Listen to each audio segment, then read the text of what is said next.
Graça e paz para todos. Graça e paz para o pastor Gerson, a missionária Nádia, para os irmãos amados, e para você, meu amigo. Graça e paz na sua vida. Eu primeiro gostaria de agradecer. Agradecer como a irmã Nádia mesmo frisou. Privilégio de compartilhar a palavra de Deus. Então, gratidão no meu coração. Eu agradeço aos meus líderes, que fizeram esse convite tão honroso para nós, para mim. A Bíblia Sagrada. A Bíblia Sagrada é o livro que, como nenhum outro, tem desbravado séculos e permanece atualíssimo, mesmo sofrendo perseguições ferrenhas, na tentativa de destruir sua mensagem. Um livro que demorou 1.600 anos para ser escrito, que teve um único autor, Deus, mas foi escrito por 40 pessoas inspiradas por esse autor. Só por isso, eu peço toda atenção à palavra de Deus. Esse livro tem a nossa história, de onde viemos, como ser pleno e para onde iremos. E nesse início de ano, hoje, a primeira terça de 2025, fiquei perguntando ao Espírito Santo, que orando, para saber o que eu devia, à mercê dele, comunicar a todos nós. E de forma incisiva, o Espírito Santo me leva àquele que é o centro das Escrituras, Jesus Cristo. Então, hoje, eu vou falar um pouquinho sobre Jesus Cristo, sobre ele. Ele que é a mensagem central das Escrituras Sagradas. Convido você, meu irmão, a abrir a sua Bíblia no livro de Mateus, no capítulo 22, nos versos 41 e 42. Eu vou repetir, Mateus 22, versos 41 e 42. E eu peço licença para fazer a leitura. O texto nos diz: E estando reunidos os fariseus, interrogou-os Jesus, dizendo: Que pensais vós do Cristo? Veja que pergunta importante. Mas por quê? Porque a resposta a essa pergunta definirá a posição exata que Jesus tem na sua e na minha vida.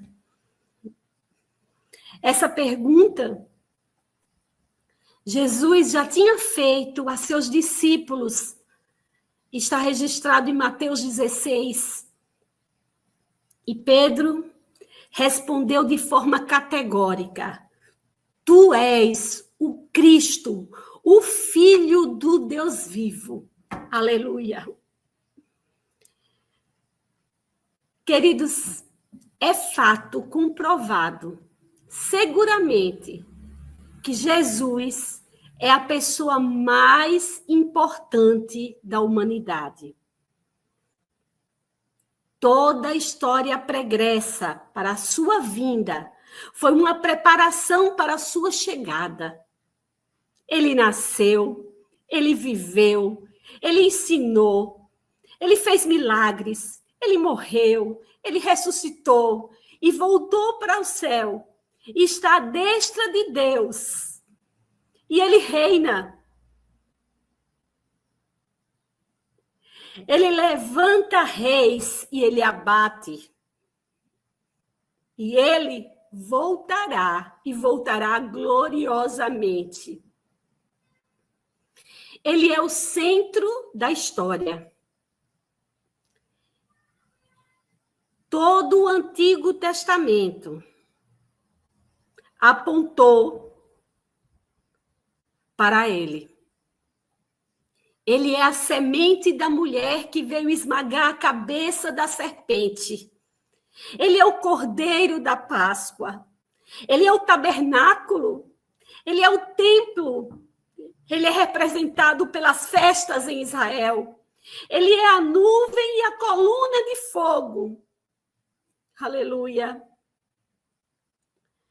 Ele é o maná que desceu do céu. Ele é aquele que veio na plenitude dos tempos. Nascido de mulher. Ele é o verbo que se fez carne e habitou entre nós. Ele é aquele que em toda parte veio libertando os oprimidos do diabo.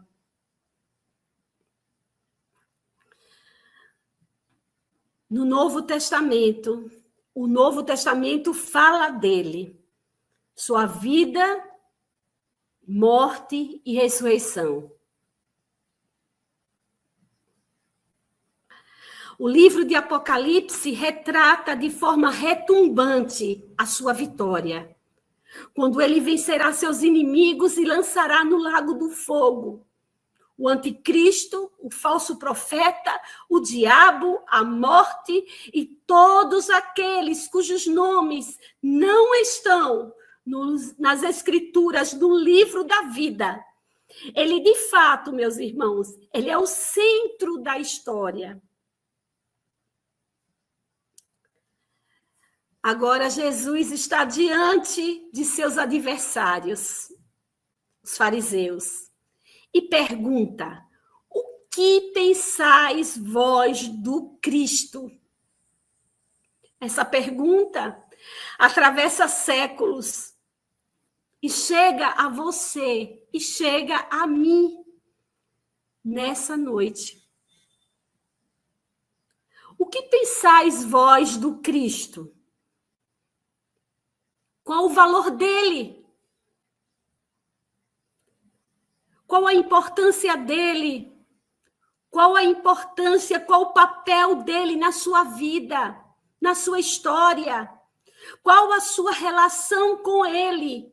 Que grau de importância ele tem na sua vida? Quem é ele para você?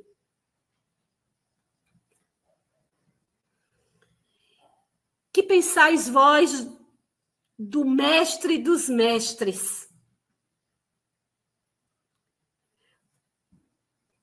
Ele nunca pisou nessa terra um mestre como ele.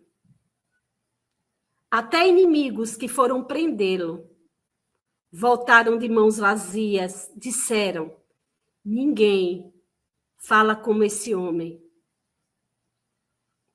Pela grandeza de seu caráter, pela variedade de sua pedagogia, onde os diferentes encontram um ponto de convergência para buscá-lo.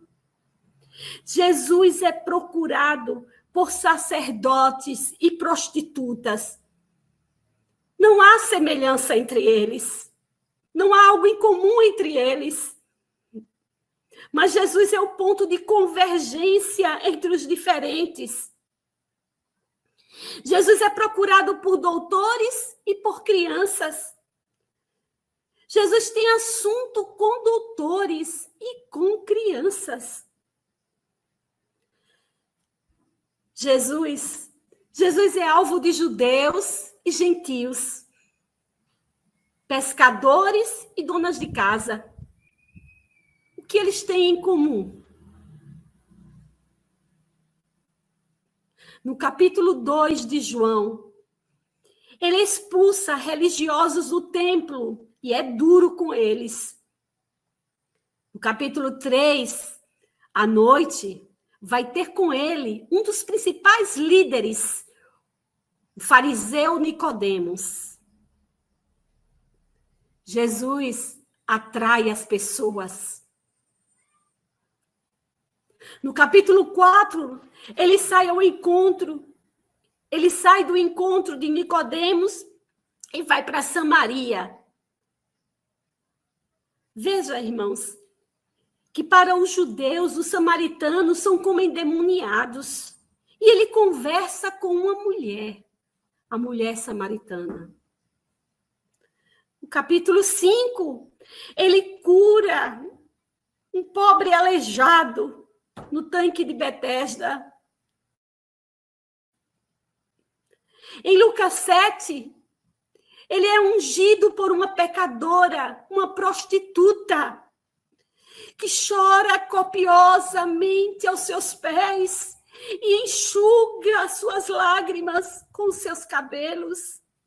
E ele faz isso na casa de um fariseu.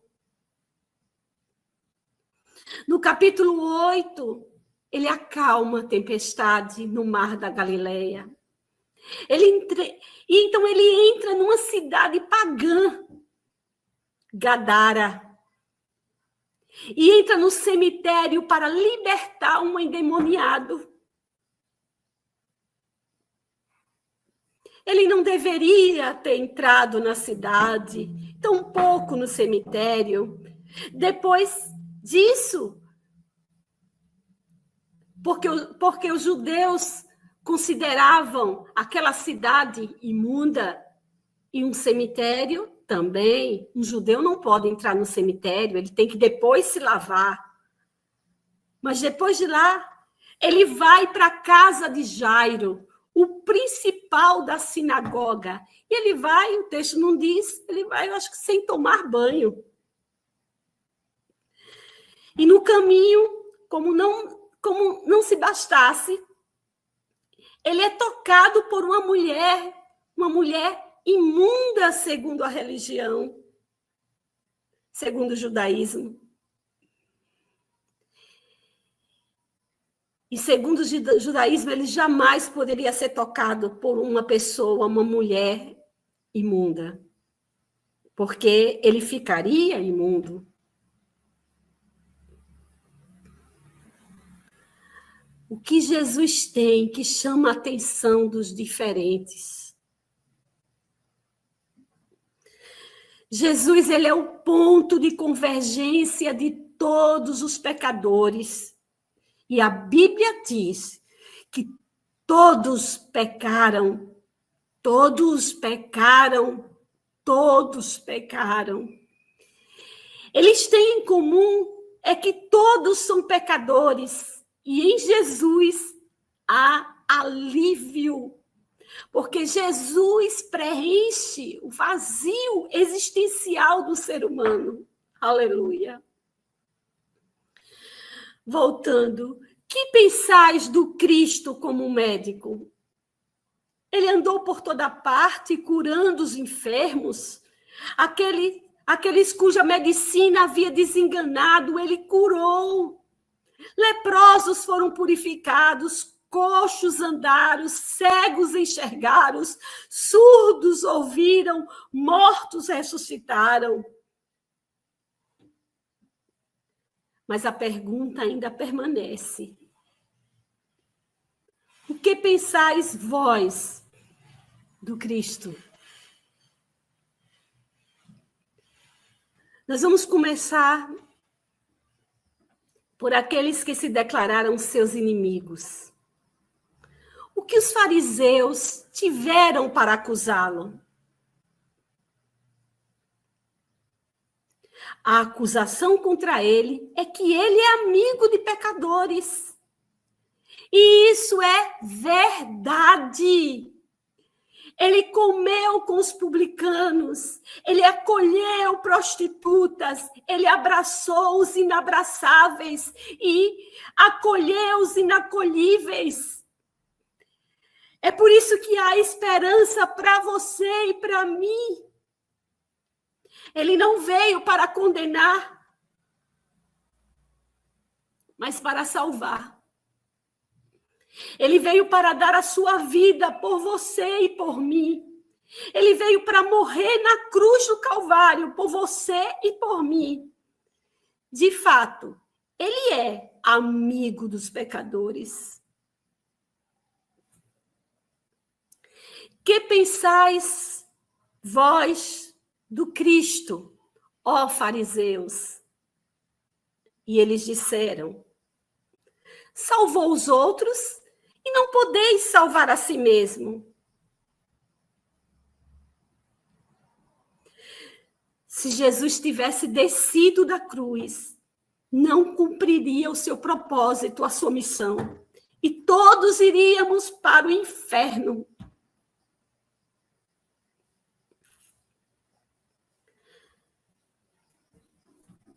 Que pensais vós do Cristo, Caifás, que subornaste Judas Iscariotes, dando-lhe 30 moedas de prata para trair Jesus? Que contratastes testemunhas falsas para acusá-lo? Caifás, o que pensais vós do Cristo? Ele blasfema, porque diz ser o Filho de Deus e diz que vai voltar.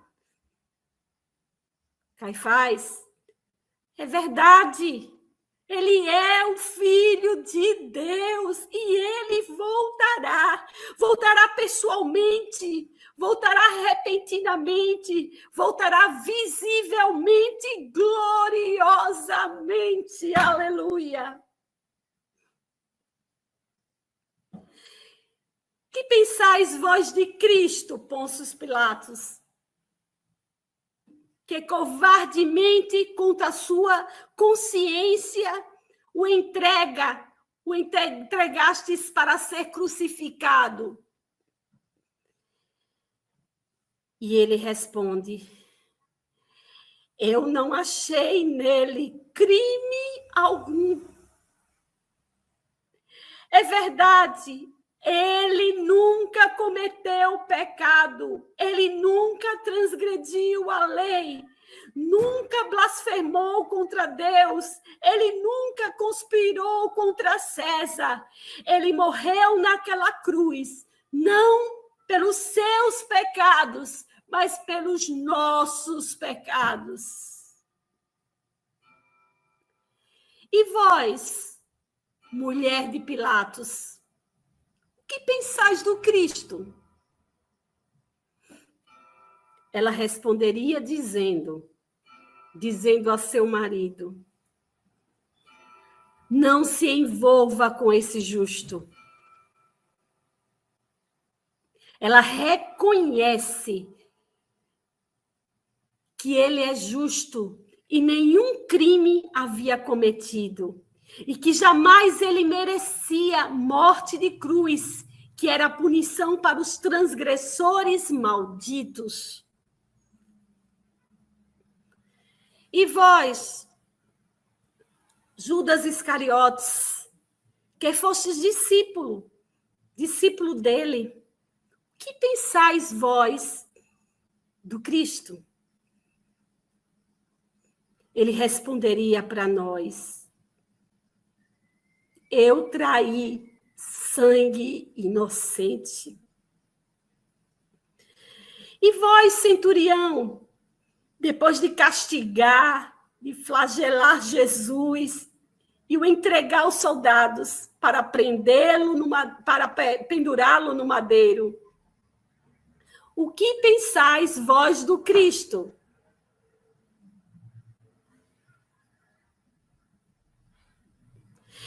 Ele gritaria para nós essa noite: verdadeiramente, ele é o Filho de Deus.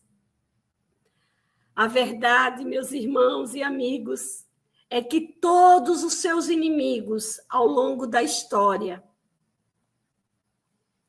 irão se render e terão que confessar que Jesus Cristo é o Senhor, para a glória de Deus Pai.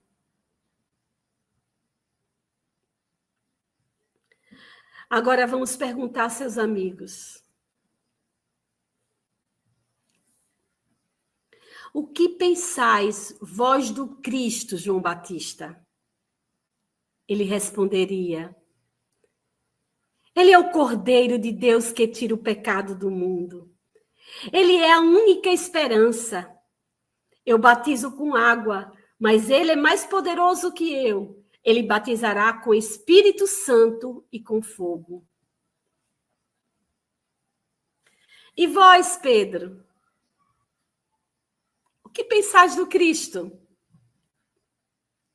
E ele responderia: Tu és o Cristo, o Filho do Deus vivo. Não há salvação em nenhum outro para que possamos ser salvos. Aleluia. E vós, João, apóstolo, amado, íntimo de Jesus, o que pensais vós do Cristo? Ele responderia para nós: Ele é o Alfa e o Ômega, o Rei dos Reis, o Senhor dos Senhores. Ele é o noivo da igreja. Aleluia. Perguntemos a Paulo: O que vós pensais do Cristo? Ele responderia para nós: Ele é a minha vida. Viver é Cristo. Morrer é lucro. Ele é a razão da minha vida.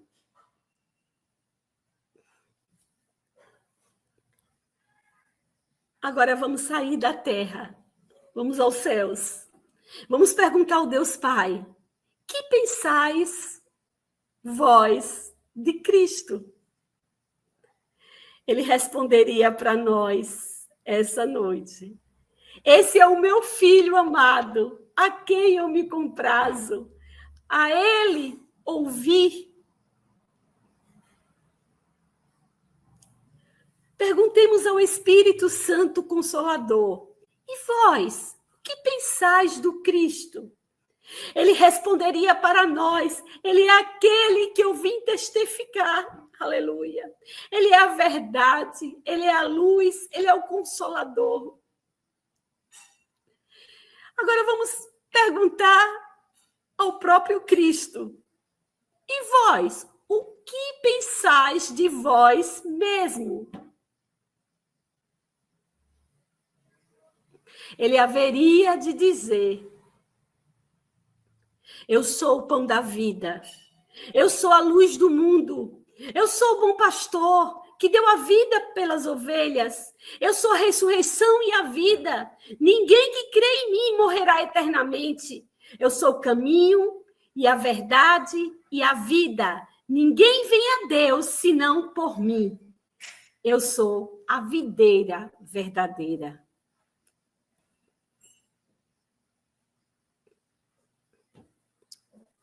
Perguntemos agora aos remidos que estão lá no céu, na glória: E vós, que estáis desfrutando da glória, o que vós pensais do Cristo? Eles responderiam: Ao nosso Deus, que se assenta no trono, e ao Cordeiro seja a salvação, a honra, a glória, louvor, domínio pelos séculos dos séculos. Amém.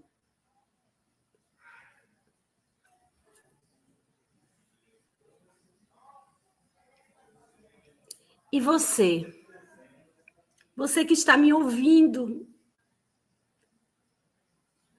o que pensais vós do Cristo? Nós estamos iniciando mais um ano. E eu quero te fazer uma sugestão, convite. Escolha iniciar esse ano se rendendo ao senhorio de Cristo. Você verá como a presença dele mudará completamente a sua história. Essa busca desenfreada em tantos caminhos longe dele não traz alívio para a sua alma. Só Jesus.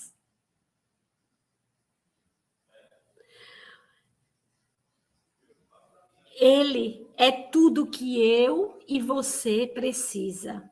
Não precisamos de mais nada, a não ser Jesus em nós. Aleluia. E a Bíblia diz, Jesus em nós é a esperança da glória. Deus nos abençoe.